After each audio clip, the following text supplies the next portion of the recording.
Okay guys, we went ahead and set up the shotgun here so that we can work with it and you can see what's going on here.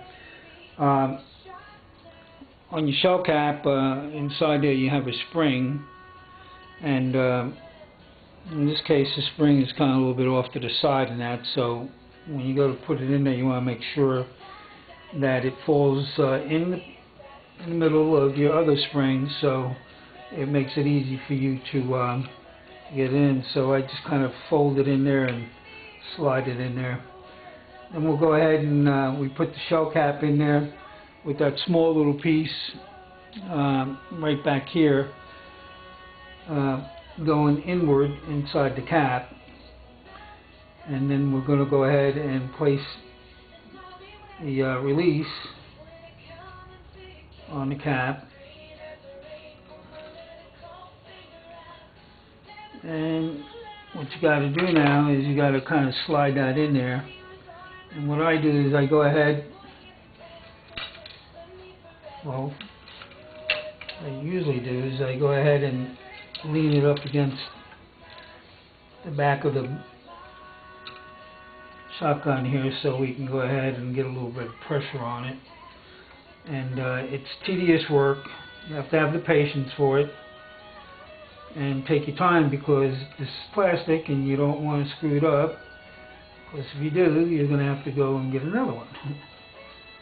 So just take your time and you'll get it in there. Set the piece in there.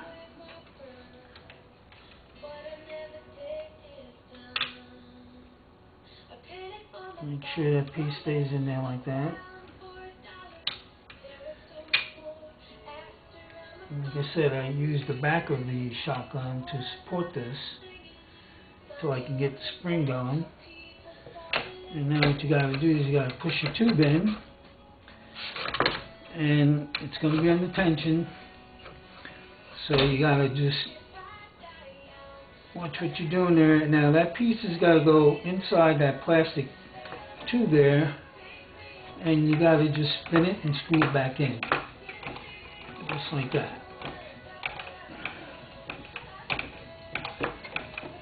Spin that tube in until you get it right up to the groove.